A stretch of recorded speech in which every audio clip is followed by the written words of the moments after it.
Do we have any comments that came in from the public? I checked right before we came, Mr. Chair, we do not have anything. So we do not have any comments from the public. The public is viewing this from the online. Wonderful. Okay, then the next thing is going to be approval of the minutes. And we have had, you have sent us several copies of minutes. I have, and I just put another one on your desk there, Oh, okay, and that's in regards to the first recount. uh-huh. Okay. So, I don't know if we have a list of all the minutes that we've had. I can go through a list if you want me to do Let that. me see what the poll the board here. Have you all read the minutes that were sent to you? I just finished reading the last copy, Mr. Okay, Chair. I haven't read this You'll one call yet. the dates out already? It looked fine to me. Okay. If you need a motion, I'll be glad to. I've got minutes from October 20th, October 27th, November 2nd, November 3rd, November 10th, November 11th, November 12th, November 13th, November 23rd. The one I just handed to you, I believe, was November 19th through the, Yeah, and it was extended to the 23rd, yeah. and then March 9th. Okay, Dan, I'll entertain a motion. Motion to approve the minutes that my employee Karen just notified us the list of minutes. And just motion that we approve those as written. Second. Is there any discussion? I would like to say, I thought they were very complete, and I Yes. learned some things that I hadn't remembered about like the various issues that the ballots that we voted on. So that's good. Any other discussion? All in favor, say aye. Aye. Opposed? Then it's unanimous. Now we hear from the director. Okay, first of all, in going through the minutes, or going through the YouTube videos, when, if you could, and don't mind, when you make a motion, if you could say Dan Engel motioning, because we were having some trouble Okay, listening to see, and we're trying to make notes, but sometimes we miss it. Okay. So that, and the public has also asked that, you identify yourself, so would it be possible for you to go and introduce yourself? okay. I'll remember that. So the first thing we talked about the filing dates may be changed and the election dates may be changed for this year. The, general consensus right now that we're getting feedback from is that they're not going to change elections for counties like ours that have no districts or wards. If it's a single at-large election, then it won't be changed. So we will, as far as I know right now, your election dates will be in October, November, March, and then whatever we have for a second primary. So I did update your board meeting calendar just a little bit. I added your oath of the meeting for your oath of office in July. That wasn't on there before. I added the State Board of Elections virtual training. That will be on August 2nd and 3rd, so you go ahead and plan for that. And I added in the meetings for the primary and the general municipal elections. So to reiterate, as we know now, the filing dates and the election dates will move forward as statutorily designated at this time. So, covered number 2, B, grant funds. We are working with Prendelec to get the the security cages that we had, or security carts that we had discussed with you at the last meeting. Those are carts that have a ramp, and they're large enough that they will hold the PS200 tabulator, the express vote voting machines, and many, if not most, of all of the precinct supplies for every precinct. So when the equipment and everything goes out to the polling places, the security carts will be locked with everything inside, other than what the chief judge is required to pick up, such as ballots or poll books. You know, they will still pick those up, but everything that's going out will come back to us and go out in the cage locked up. So we're real excited about that. The issue right now is whether the state procurement division thinks that the cages are a sole source purchase. We've been going back and forth on this for quite an extended period of time, back to even when I was out sick with my shoulder. And we still haven't come to a resolution. So I talked to the finance department here today, and we're gonna put out one more feeler, and if they don't give us any information, we're gonna put it on the county commissioner agenda, and we're gonna go through it on the county level, and then just get reimbursement. Which is, you know, about $100,000, so we really were wanting the state to pay it up front and not have to be reimbursed. They must be very big carts. I beg your pardon? They must be big carts if they hold one of these machines. They sure are. They sure are. They're very nice. I'll be glad when I get back to the office, I will send y'all a picture of them so you can see them. But again, we're really excited about them. Is it fair to say that all the meetings, unless known otherwise, will be here going forward? Or are we gonna be back in the old facility? Until further notice, we'll be here. Okay. There is still discussion on what the life of this facility will be. It's my hope that the county will allow for the purchase, or at least the long-term lease of this whole building and bring our offices here. But I don't have that information, and I don't know where the discussion is on it. So, but until further notice, we'll continue to meet here, if it's okay with you as the board.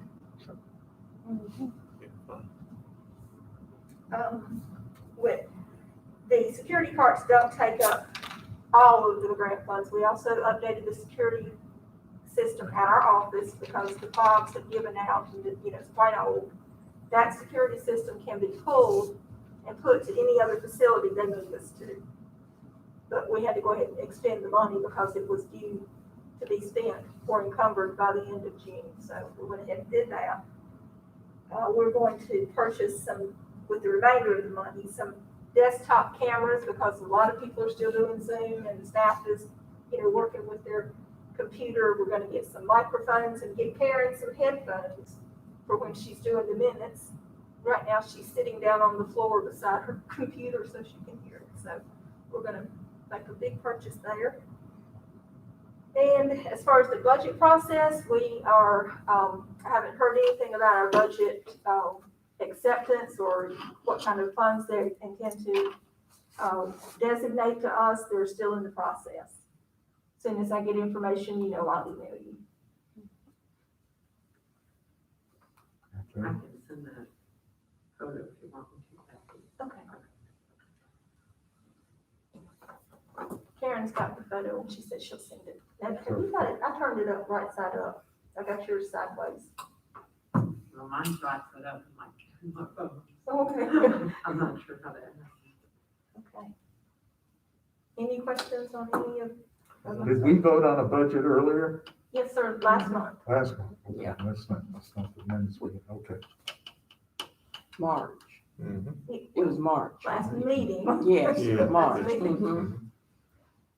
Okay, it Mr. looks Chair, I like, have a question. yes, Piggybacking on what, Brian's question is, and talking about this facility, is that something that this board needs to help with, speaking to the county commissioners? At some point, if they say that we can't remain here or that maybe we can't get the whole building, I don't think that would be an option that would be out of the question. I think that, member contact with the commissioners is always a good thing. I have spoken briefly with one of the commissioners already about the need for us to be somewhere other than where we're at. Mhm.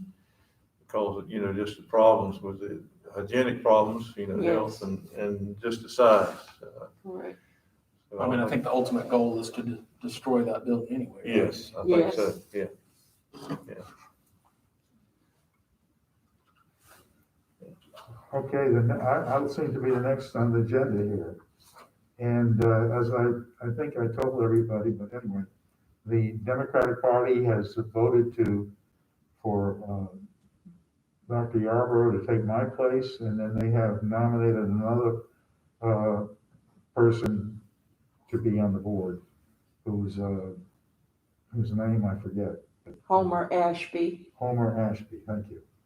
And so I don't know, I guess my term expires at the end of June, I believe. Is that right?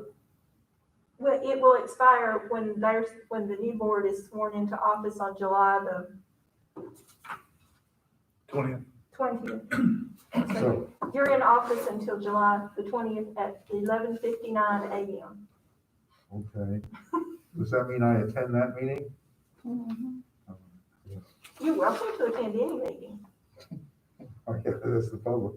Yeah, Oh, okay, that's July but 20th. Oh, it starts at noon. Yes.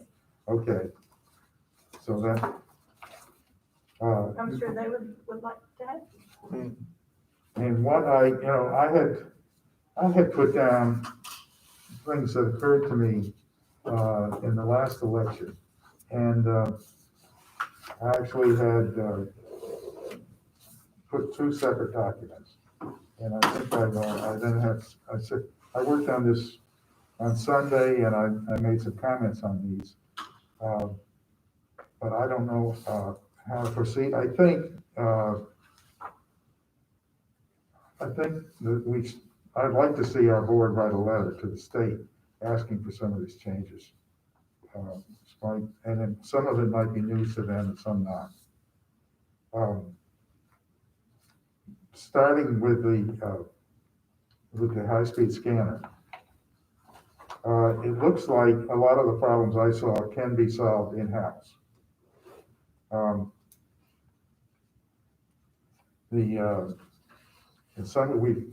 of the things we had to put ballots through several times to get them to read. And Staley has run some tests, and his conclusion is that there's a paper dust that was getting on the scanning heads, and that was causing the misreads. And that if he cleans that dust off more often, he thinks we'll get better throughput from the machine. The other point about sensitivity, the sensitivity on the machine is adjustable. And if it's picking up specs elsewhere on the page, or then he can reduce the sensitivity and not have that problem. But he thinks that also means with reduced sensitivity, it might miss some light markings within the ovals.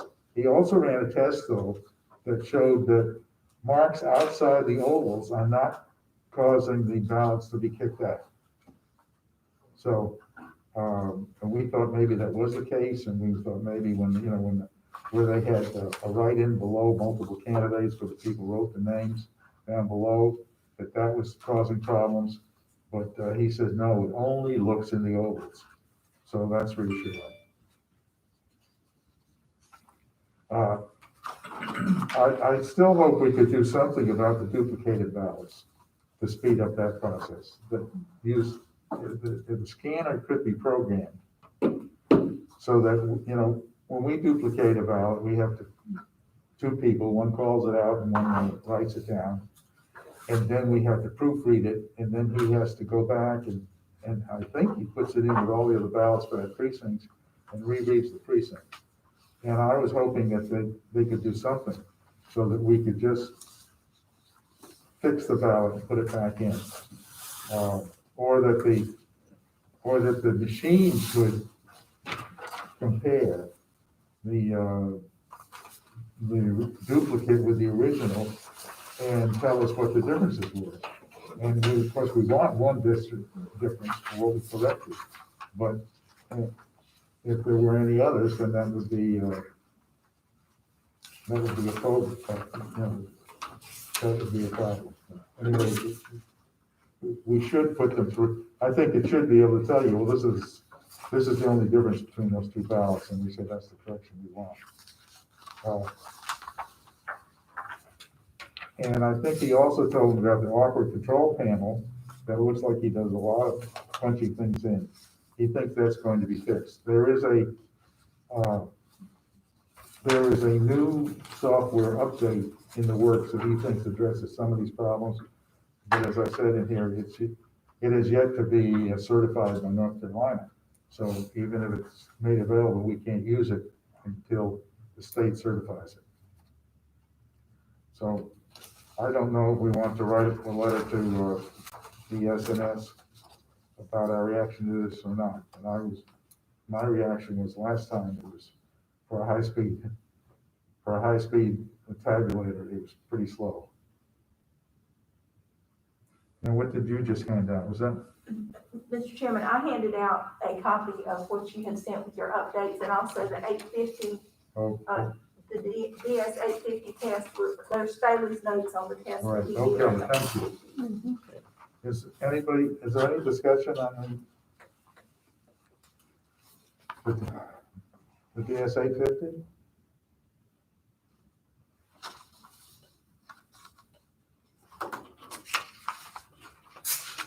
Is there any sentiment that we should write a letter to the company? I thought this, it's not terribly important, but, Mr. Chair, what does, you spoke with, Staley, and what was his, well, he's, other than, yeah, he prepared a report, which I thought was a very good report. right, so. But I don't know if it's in the report, but he did tell me about, he told me about the new release that's coming, and he thinks his thoughts of what might be in that new release. So I think he has confidence in the machine, Yeah. and at least in the future, that we can overcome some of these problems. So his suggestion and recommendation, according to this, I believe, is, using microfiber cloth and to just clean it more or more I often. guess after several passes through, several precincts, then you clean it off. Clean the sensors and, yeah. And that air, you remember when he was doing the bulk of them, we went back and got some of that air, the canned air, Mhm. and blew it out, and that helped. Oh, compressed air can. Yes, sir. Yeah. Okay.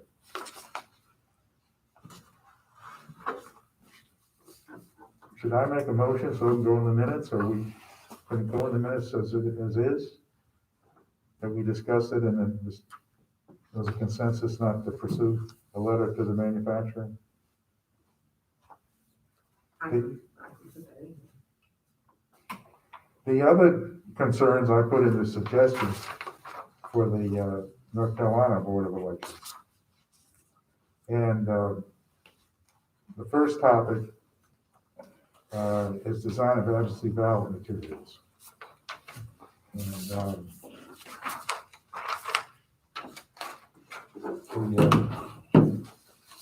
we met with someone from the mailroom, and they say they are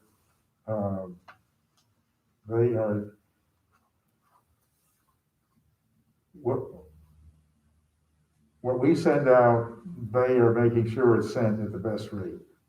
And I think they said, I had misunderstood this, that they bill us the postage for what we send out. Oh, I don't know what that number is. Do you, Kathy? No, sir, they don't bill us the are you saying by they, do you mean the county postal, The post? mailroom, did, No, sir, that's part of their budget. What we are billed for is by the post office. We have a BRM stamp, and then we have, a pot of money that we keep for ID cards that come back, and they're in the deliverable and undeliverable stage, and we have to pay for them to go back out or to be returned because it's no postage. And so with that pot, just doles out that money as a card comes back, and we're charged for that out of our budget. and that's a minor, that sounds like a minor expense. It's, Dawn actually gave me the information, and let's see if she put it in here, because I left the, And that's not one of these things where you're mailing a tray at a time. yeah, it would be usually, well, maybe not a whole tray, but it's a fair amount of The mail. verification cards. Yeah, verification. Yeah, we have around, right now, we have about 200 or so that go out a week. Because those,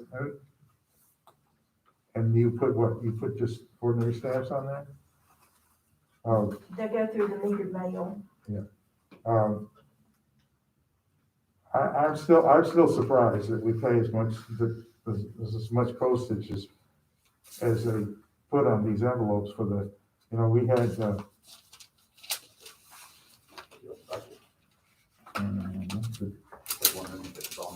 here it is. Oh, no, it's not.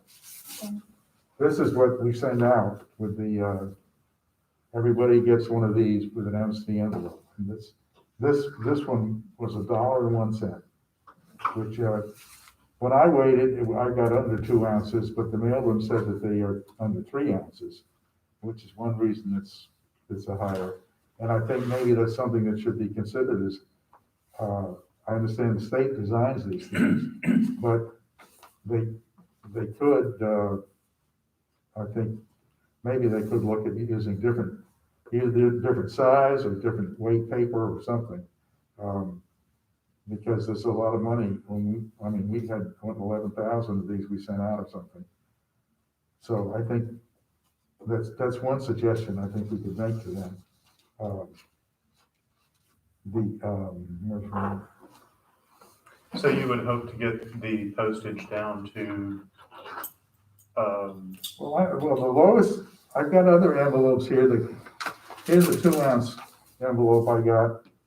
It was 86 cents. And I think that, I can't find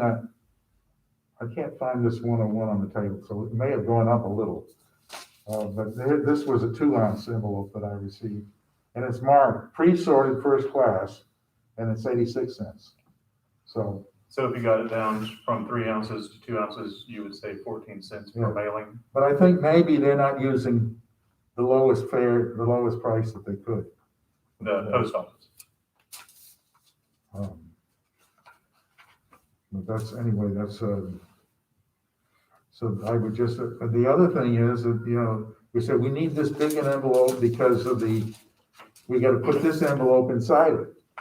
And then there's a question of how big does this envelope need to be?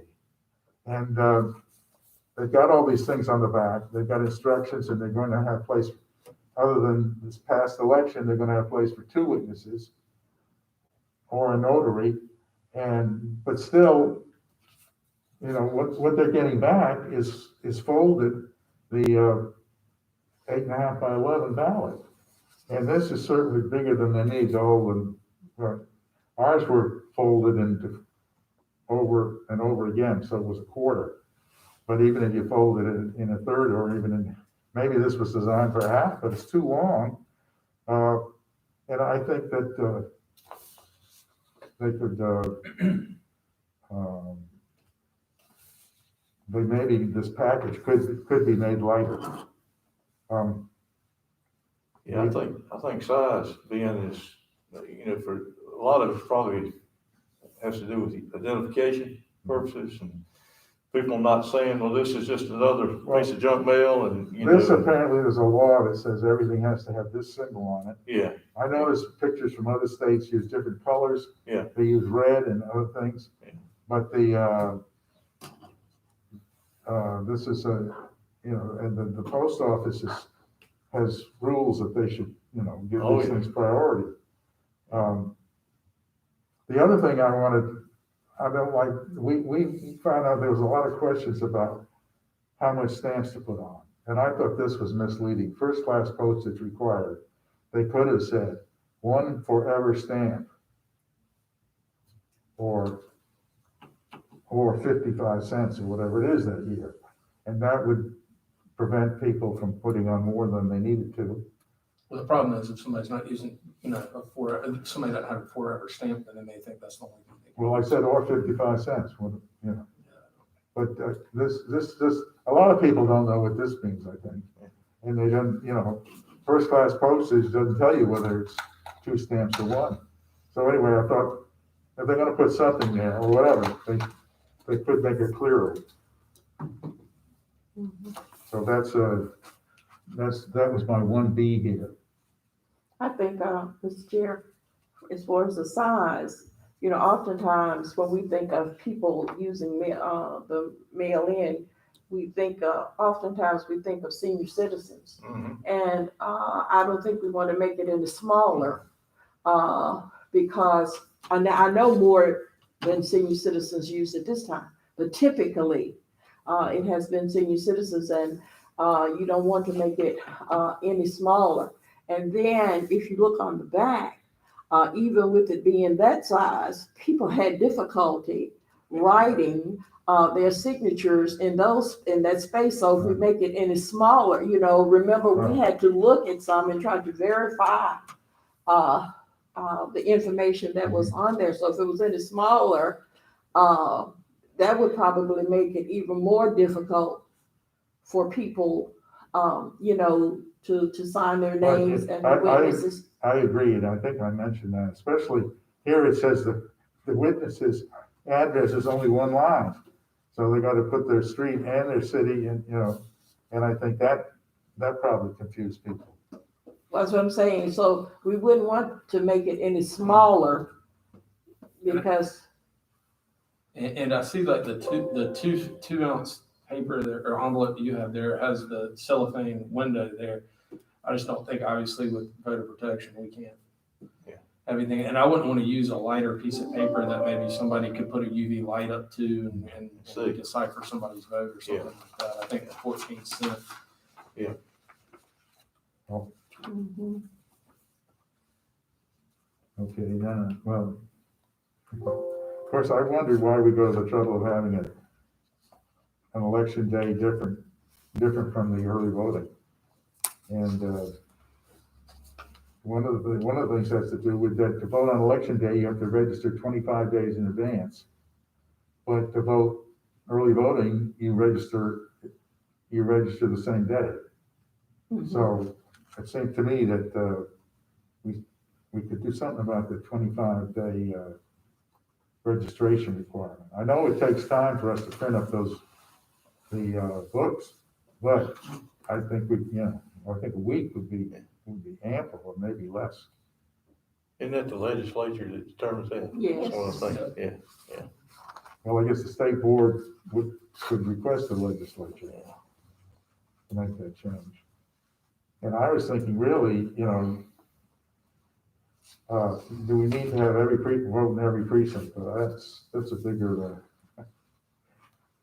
issue. I'm sorry. Do we need to have a voting place in every precinct when we have mail-in voting and early voting? Why couldn't we just have another day of early voting? But that's a major change, and I guess people would, in fact, there may even be federal laws. I'm sorry, I didn't follow that. Why? You said For us to what do we have? 38 7 precincts. a.m. to 7 p.m. Okay, voting at 38 precincts Yes, sir. on election day. uh-huh. When, more than half of the people voted early. And I think if we told, I think maybe we could get everybody to do that. And election day, just have that like another early voting day. I think the problem is access to the polls. Yeah. So some people can only get to their polling place via bike or walking or something like that day of the election. So Well, but they have the mail-in option, I think, the mail-in option. some people don't believe in the mail-in option. They want to go see their actual vote There be was a cast lot in of- person. And then you have tradition's important. Some folks, they wanna go to their polling Oh. place Yeah. in their precinct and vote on election day. And that's, that's a pretty good percentage of folks. So your suggestion would be not to have the 38 sites on election day? Yeah, or what, I get, and on here I have, I have those two sections, I think, the biggest, the most important point is why do we cut off registration 25 days in advance? If we could, because most of the, provisional ballots we had and the ones we rejected had to do with because of incorrect registration. And if they, give them more time to change their registration or even let them do it at the voting site would be, would save us, would save the voter also having to use provisional ballots. So. And then the other thing that has concerned me, I don't think it's concerned the rest of you, is underutilization of board members. And we spend so much time just sitting around watching what's going on. Did you skip a page? Okay? I'm on C. There's another I think page. we're dead voters, aren't we? Mm-hmm. Oh, dead voters. What was that? That's coming next. Mine.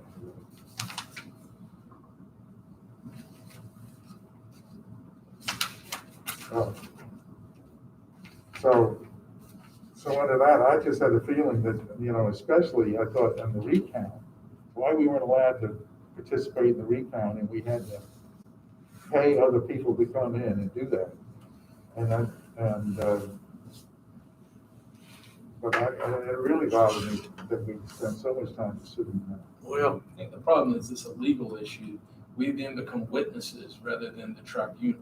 there's about 10 or 12 things that we can do as a board, and that's not one of them. They're listed when you fill out your application for being a member of the, this board of Okay, well, elections. that's what I think we have to change. It lists, well, that'd be up to the legislature, but But you see what I'm saying? We're the ones that are making, so it's the same thing if you were in a courtroom and you were Yeah. a judge and then you were actively participating in the case as well. Well, yeah, we're quasi You've gotta be judicial. You've got to be the one that's making the decision, so you have to be the third party that is outside of it.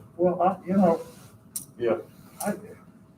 First of all, we had very few things where we had to do that. I don't think we had any, as a matter of fact. Secondly, I think each board member could either say, I'm not influenced, or I'll recuse myself. And that may be a carryover from when we only had 3 board members. I don't know, but to me, that's, I think I said in that it sounds like a rule made by overly cautious lawyers. Probably. Yeah, that's probably a true statement, Ben.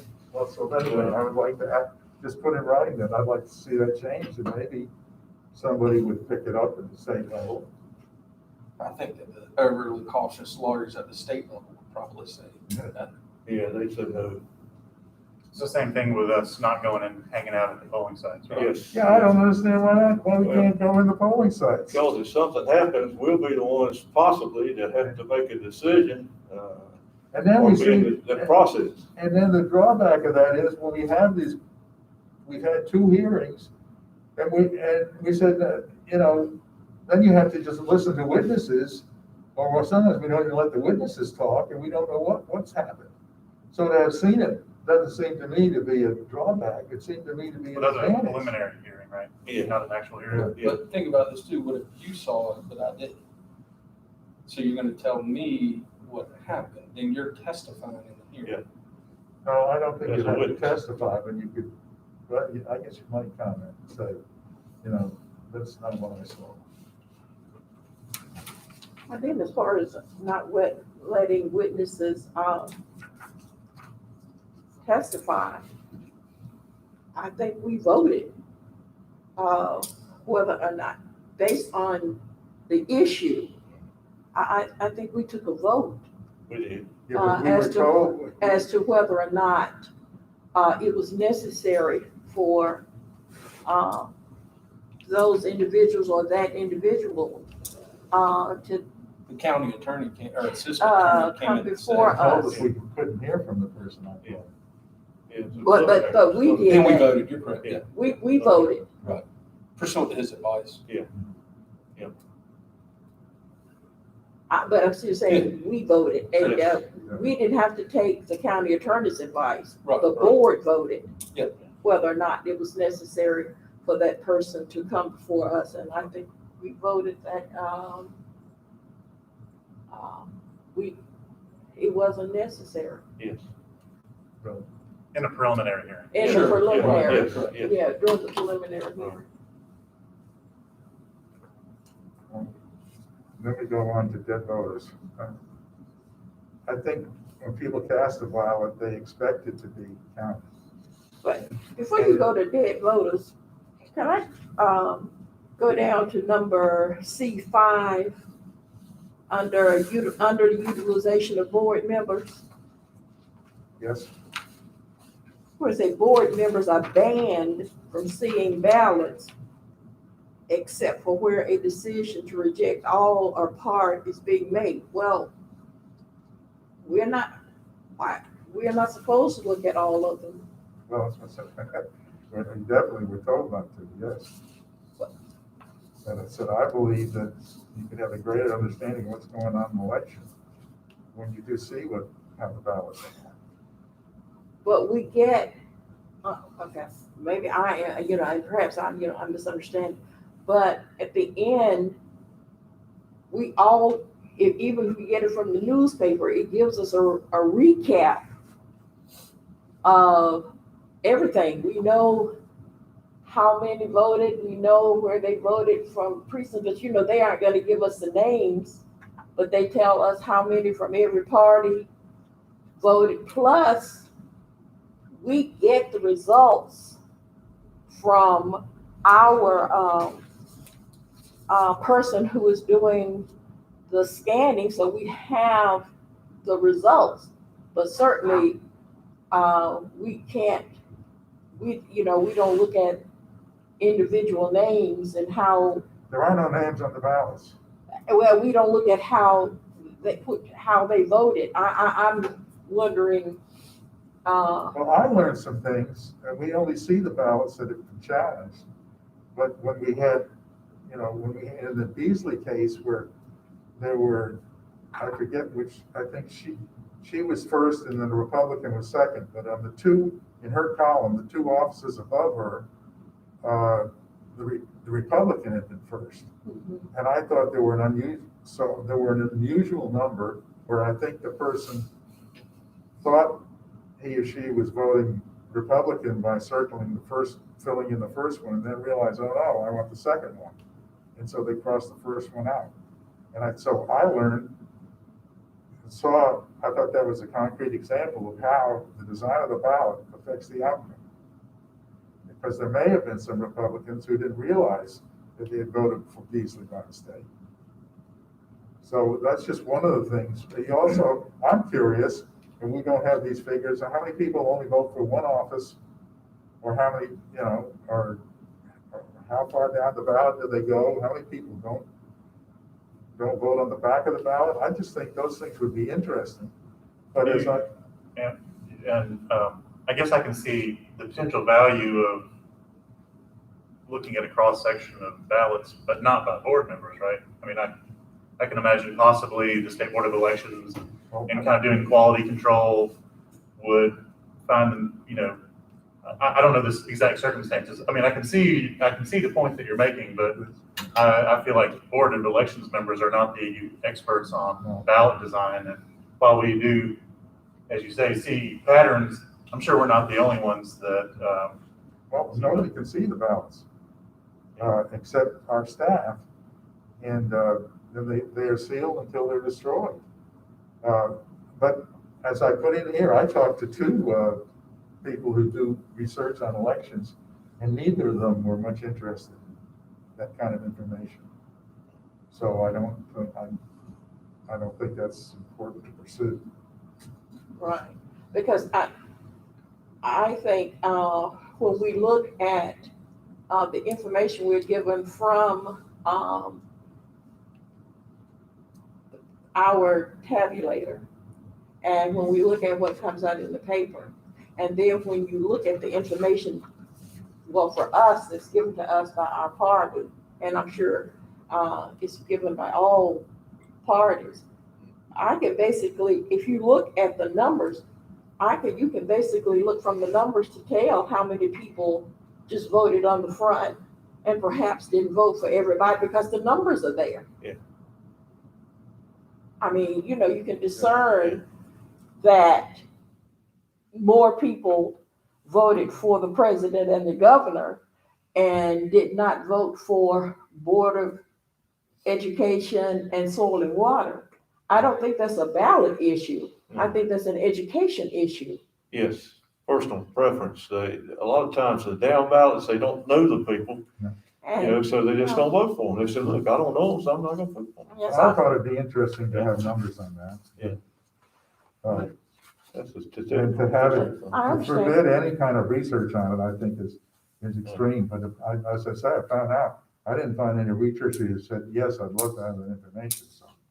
well, I think we'd love to have the information, but I think we get the information. Yeah, I think so. Oh, I'm talking about a different type of information. Oh, okay.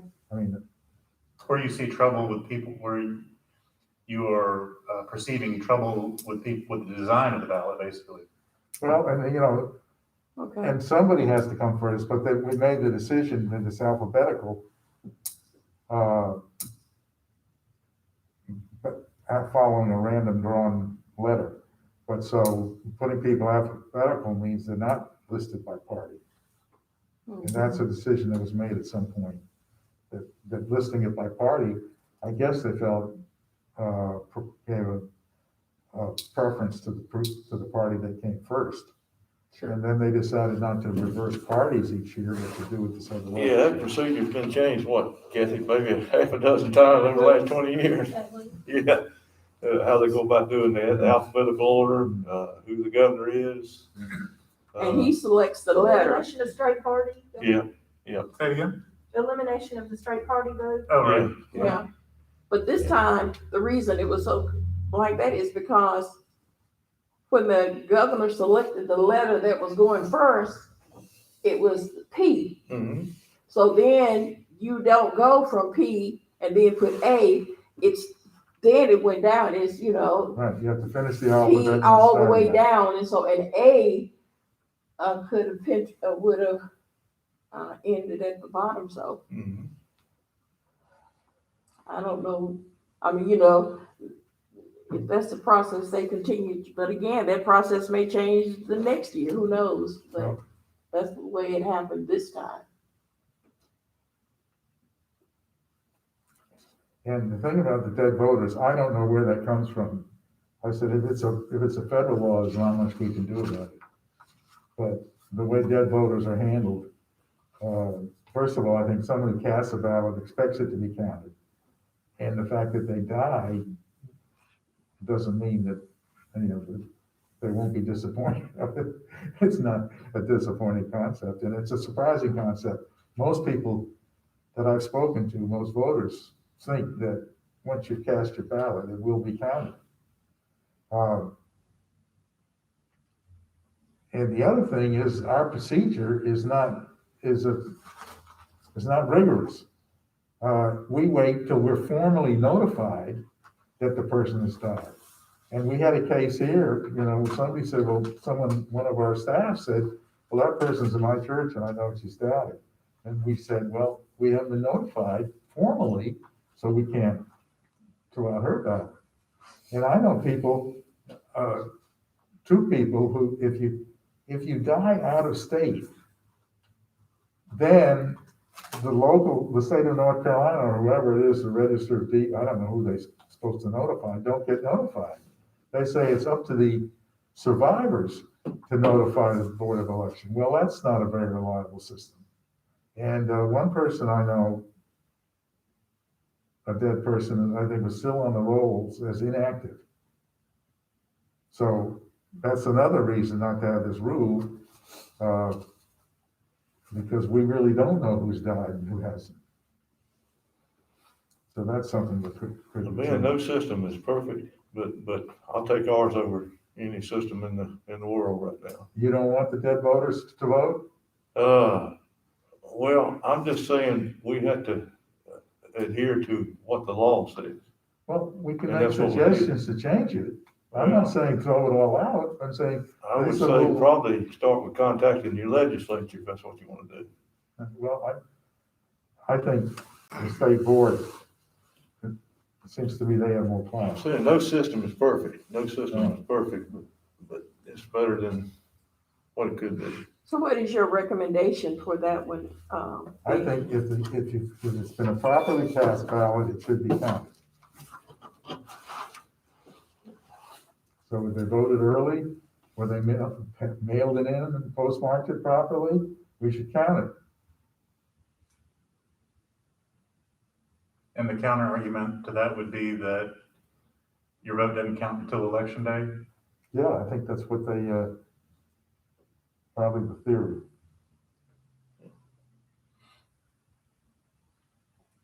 Then what I got locally, well, let's see, we got preliminary hearings, I mentioned about, we really don't have enough training and things to have a preliminary hearing. It's, the two that we've had have been very confusing. And maybe we should have a manual, or maybe we need an attorney that knows more about it. And maybe we should have some documents. Well, I will take complete blame for you not having all the documents ahead of time. You know, I tried to email it, the county email system kept kicking it back for whatever reason, the last set of documents. I had the book here, but I don't think everybody saw the book, and so that's my fault that not everybody saw that. Well, I'm thinking about the first case we had was that Each of them. where did the council person in Green Level actually live? Yeah. And we didn't have any documentation for that. And we had one person, I mean, they just had people said, well, I think she still lives over here. She had houses in both places, and, But, before we rule on it, we really should have had a little more research done or something. but again, that was just a preliminary hearing to determine whether we were gonna have a full hearing. And, which is much different. And the rules there were, if they don't convince you or something, that it's likely to. And anyway, I felt we didn't have enough information to make a decision in both of those cases. And we said we didn't, so what we said, during that particular one, we didn't say that they could not bring it back, is Right, my right. understanding. And, we said if the people got more information for us, they could bring it back to this board. That's right. We did ask, and we knew we were getting ready to go through a real hectic election.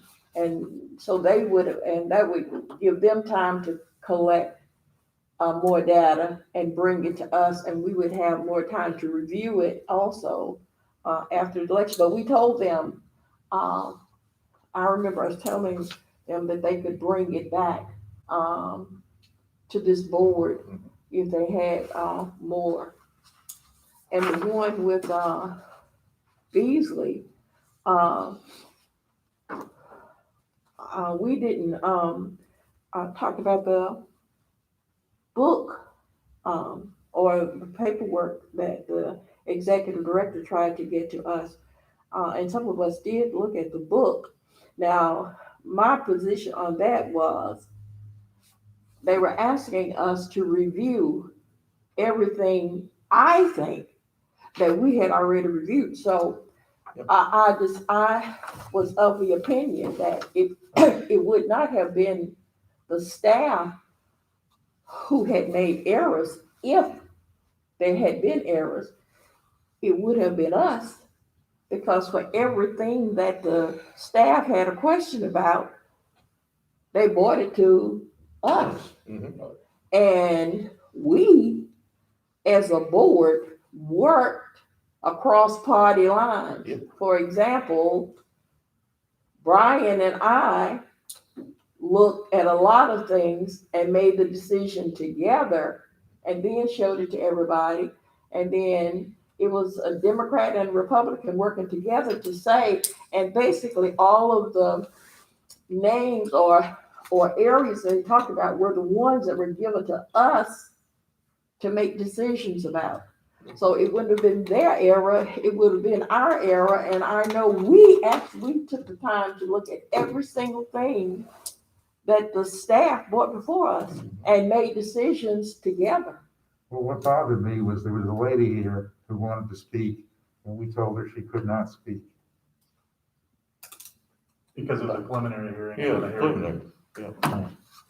And it was voted on, Well, yeah. But yeah, And the reason for that was she was not a witness to any, she wanted to make an argument about Mhm. what we should do. Yeah. You know, Mhm. and it's not appropriate. well, maybe, I don't, and that, I almost don't see the reason for a preliminary hearing.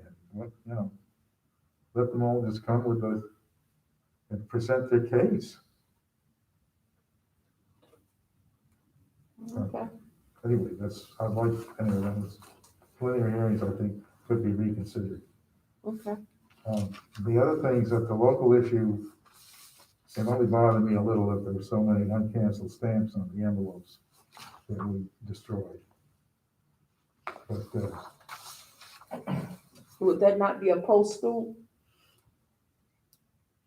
well, I mean, we don't cancel stamps, the post office no, but can. we could have harvested the uncanceled stamps, where they put on where there were many envelopes where they put on 2 stamps. The second one was not needed, and it was lower down, and it wasn't canceled either. But, that just bothered me. So are you suggesting that we would take off the unused stamp and use? Yes, Well, now, donate it to charity or something, would that have been legal? as long as it hasn't been used for, if you get an envelope that just hasn't been canceled in the mail, it's illegal to reuse it. But if it's an unnecessary stamp, I don't think it's illegal to reuse it.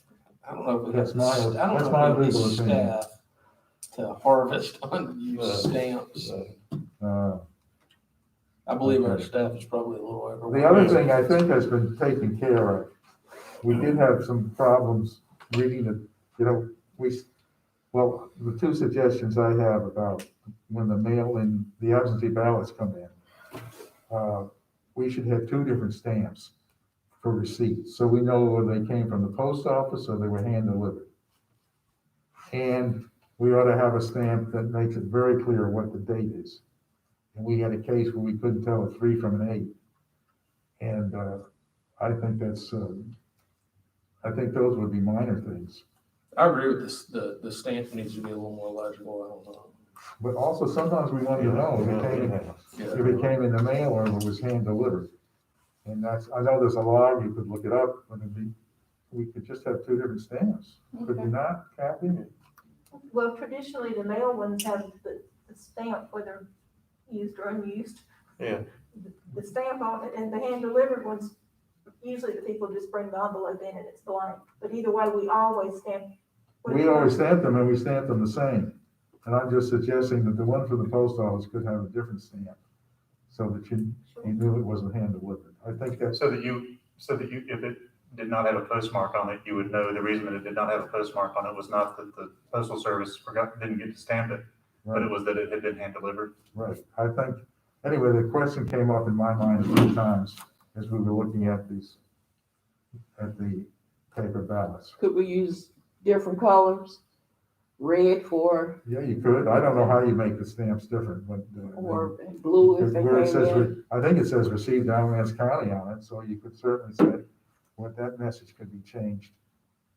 Received by mail or DOE or received by hand DOE, could say anything. Mhm. I think, yeah, different color would be a good way to do it. So that then if later the question came up was, when was, Yeah. about a postmark, Right, you would be clear that, well, the reason it didn't have a postmark is because it was hand delivered, right.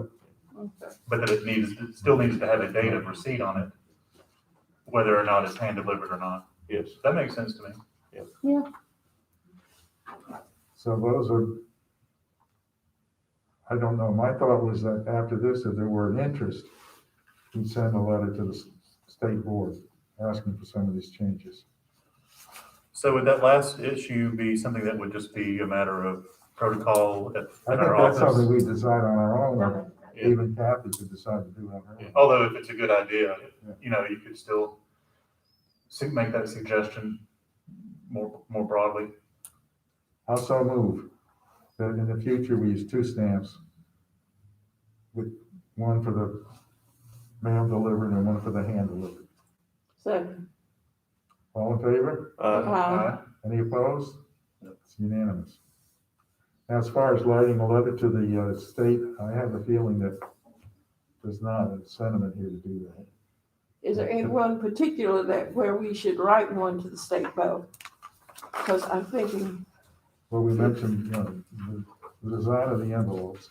We do, the one thing I did think of changing the message up here is that that would definitely be an improvement. Kathy, you said something about you might have end up with obsolete envelopes that you would have printed. But If you one of put the a- reasons that we don't put postage, any kind of reference to a postage amount is by the outside chance that the envelopes aren't changed every year, then we could reuse the envelopes.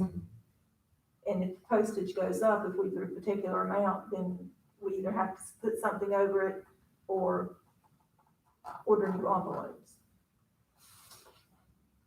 So let's put the forever stamp, takes care of that, because not everybody has forever stamps.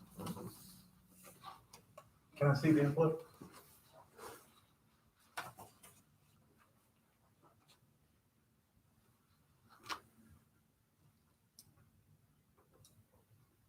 And first class postage means one standard stamp. I don't think the individual person can send it any other way. What is it now, 55? Yes, it's 55 cents, or if you go in and buy forever stamps, I just always ask for forever stamps, and that way, whatever it is, I don't think they even have the other ones. right, So it's, I mean, when you ask for a stamp, it's usually, I mean, it's for your ordinary, it's 1 ounce envelopes, and mm-hmm. you could, I guess it could say, you would rather say forever stamp or current first class rate.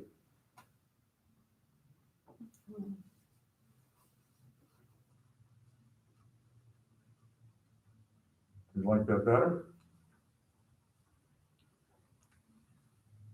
You want, If we you say, want that to put, you want that in the instructions? oh, right on the corner here. Because I know it's in the instructions, it tells you to, it says, in the instructions, 1 first class stamp is in the instructions, On the back here, you mean? yeah. Or wherever the instructions are, it says, 1 first class stamp. Well, that's what it says here. That's what I want to change. It doesn't say one though, it just It says, says first class postage required. That's even. And I will say that some people, and you saw when you were opening the ballot envelopes, some people put extra things in there. They're not required to return the instructions. Yeah, That they do. And Yeah. if they were to not put, I guess that's why they feel like they need to put more stamps, is they're putting extra things in. And if they didn't put more stamps, I don't know if we would get it. I don't know.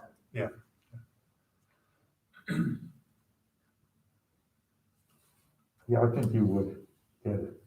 You'd either get it with postage due, which is unlikely, or they just let it through the way they do uncanceled stamps. I think most people aren't worried about an extra 55 cent that they have to spend to send money. That's just my opinion on it. They just put it on there for good luck, I think, you know. And if they got, I don't know, if some little letter at the top that said, you only need 1 forever stamp would really suffice that. And I might think, well, I want to put 2 on there just to make sure this gets through. Well, I'm just saying, I just want to change what's on here to something that I think would be more helpful, I think. So I'll make a motion that we send a letter.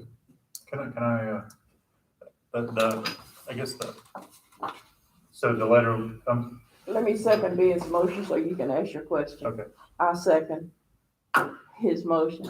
Okay. Now, so now discussion. Yes. I guess the main issue that I had wondered about, that you have is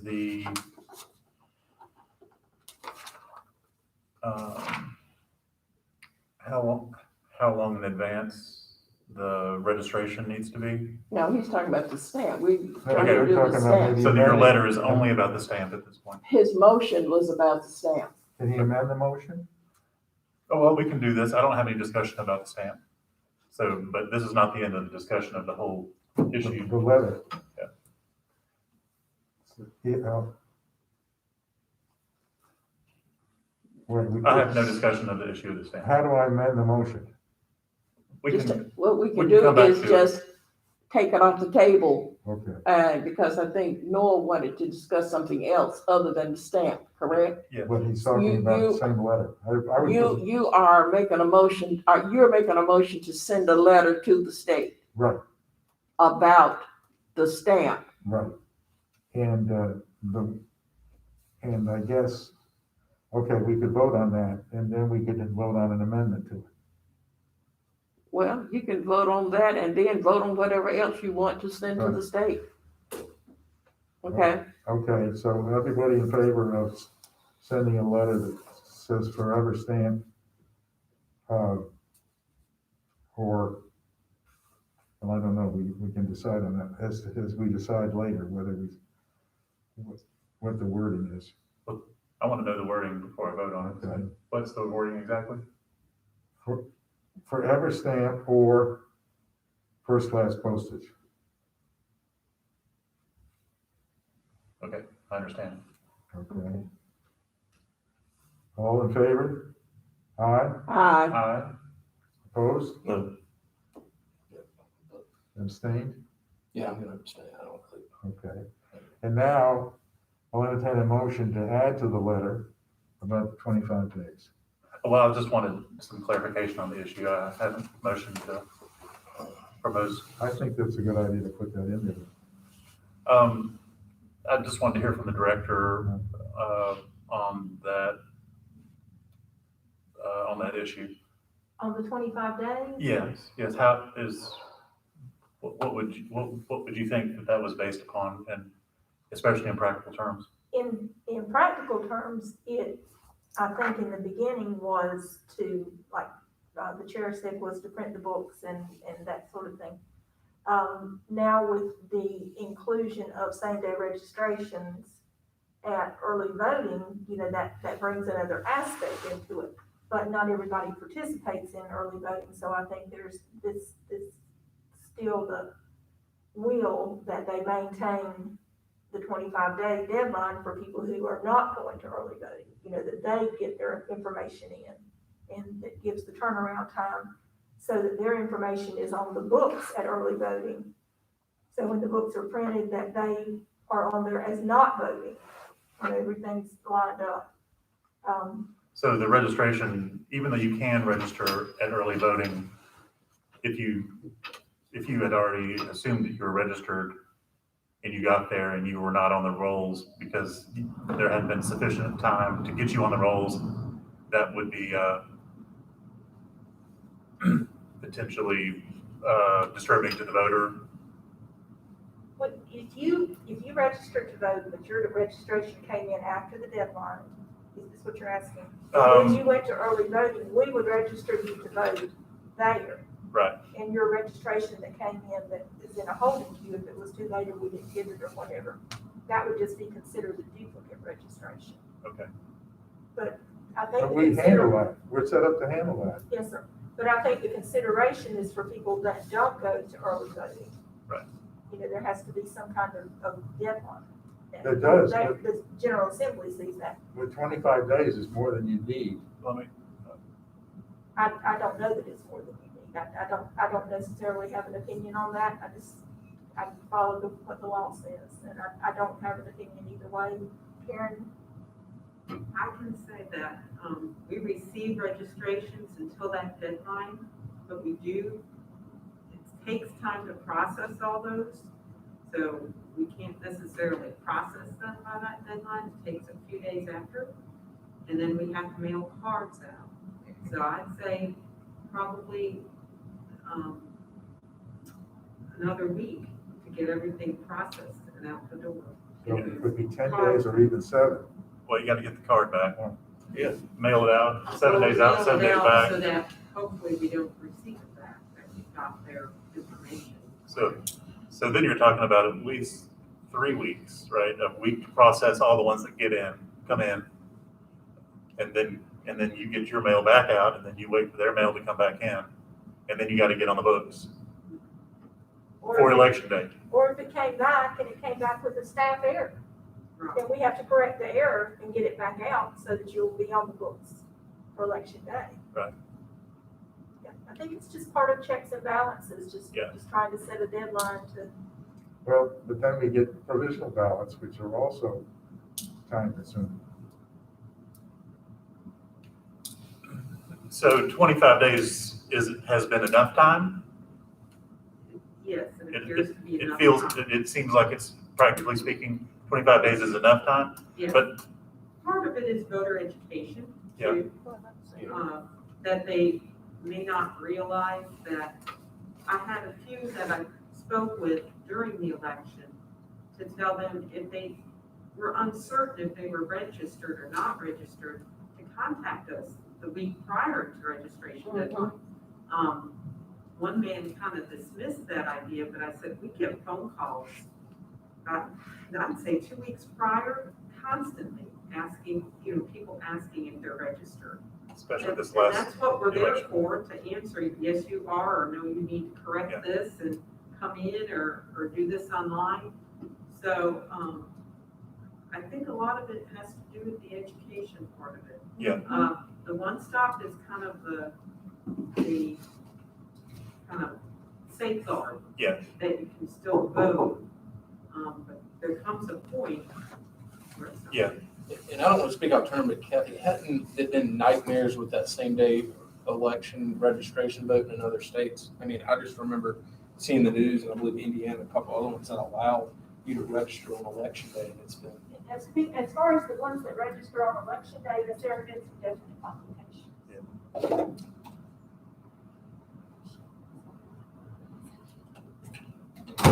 They're, as far as the states that do election day registration, I think they're, well, I will say, from my knowledge, I know there have been lawsuits. They would have to be, they would have to file a provisional ballot if you have to check it out. But Ben isn't necessarily suggesting that. So is there a deadline that you were suggesting?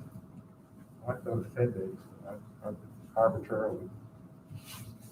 I mean, I guess I could imagine from what you're describing, a day or two shaved off of the deadline time.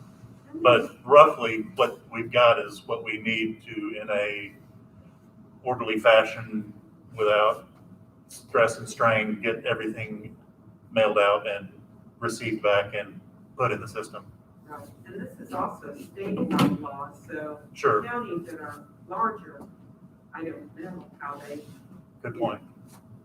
whether it's sufficient, I would assume. Yeah, But, I think that the deadline used to be 30 days. We used to be 30. It used to be 30 days, and they dropped it to 25 within the past maybe 10 years. But I think the purpose in leaving it at that was to get as many people registered ahead of time. Because we have, everything that we have in the queue that's been delivered, we have to get in there before early voting opens. yes, which is 17 days at this point. And right now, there's a law being proposed to move from opening on Thursday to opening on Monday. The previous Monday or the following Monday? Previous. Adding 3 days. Yeah. So there may be, I don't know what their consideration will be for registration deadline at that point, because a lot of the ones that come in the Friday before, Right. we have from Friday You got 3 days to do it. before. until Wednesday. And But a lot of them come on Monday. we get, after it's that deadline, I'm sorry, that deadline's on Friday. Monday, that following Monday through Wednesday, anything postmarked on that Friday has to be processed. Yeah. So, and we're getting things postmarked definitely on Monday and Tuesday, less on Wednesday. Yeah. So, that's what we try. So my sense is that from an administration point of view, the deadline is reasonable. I mean, I have sympathy with people registering and having it come in and it come in late and they don't get to vote. And they think that, I mean, I have great sympathy for that. But and it seems like with one of the procedures that we currently administer the election, it sounds like we're in a relatively balanced spot at 25 days. Well, I just thought with I had the impression that the provisional ballots are primarily due to registration matters. But the provisionals were on election day. So, those folks could have gone to early voting and their vote would have counted because we would have registered them to vote. So I think, back to something Karen said earlier, I think it's a lot about voter education. Yeah. Making sure voters know to check their voter registration, and if they're not registered, to go to early voting. Yeah. Because we have the staff set up, we designated specific sections to close. I think relative, but I agree with you, it isn't significant. But it's not unlike it, I mean, it's been consistent through the years that significance. The only thing that I think would change is if they changed, well, I would say we did have same-day registration on election day. But I don't know where, I'm not involved in that decision. Nor am I saying that it's better or worse, I don't know. I think that would be the only solution. I just thought they might welcome some input from people where the rubber meets the road.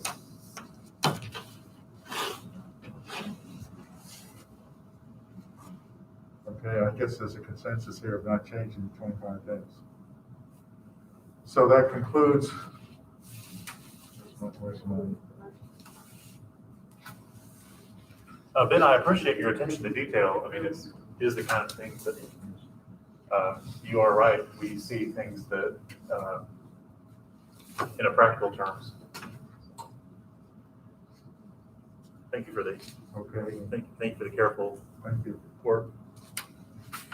Okay, now, the calendar we've already got, right? Well, I want to back up just a minute so Karen and I can get the minutes straight. Where are we on the motions and is there going to be a letter? What's the final outcome of your discussion? The motion was to send a letter. And we didn't decide who's gonna write the letter. And did you decide what all would be in the letter? I would. Yeah, what would be in the letter is just about what's in the corner of the envelope. And the wording, I think I said the wording should be forever stamp or first class. So Postage. would Ben craft that letter? Pardon? Would you be crafting that letter for the board, Mr. Chair? Yeah, I can draft it. And you want to consider that at the next meeting? Or do you want to mail it to me and I mail it to the members? Let us know how to handle that. You think it has to be approved by the board? I would think if they're signing their name to it, that they would want to approve it. Okay. Okay, we'll put it on the agenda. We have another meeting in a month, right? Yes, in June. Okay.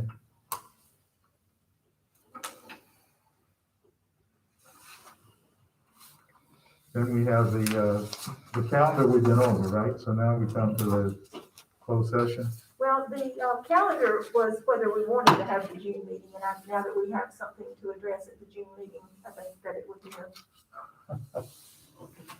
all come together just for that, or A should good we? idea to do that. We can circulate it for approval rather But we may than, have budget, information at that time. Oh. You know. okay. So could we consider, if we don't have budget information at that time, could we just circulate the letter and then we send it back approved or whatever? Yes, you can make the decision to cancel. How about, I'm gonna make my own motion. I'll make the motion. I move that we cancel the meeting unless there's a budget issue. And is it a second motion to deal with the letter? No, you just add and And- circulate. And circulate the Letter for approval. proposed letter for approval of the postage labeling. I'm pretty sure we'll have budget information. Okay? Then let's have the meeting. And then if we don't, then I would say, if you want to think about your motion a little bit, I would say to say that we're gonna have the meeting, and then if there's nothing, then we can cancel it 48 hours ahead of time. Okay, we just leave it Leave as it as it is. is. Yeah, Is that okay? Yes. that's fine.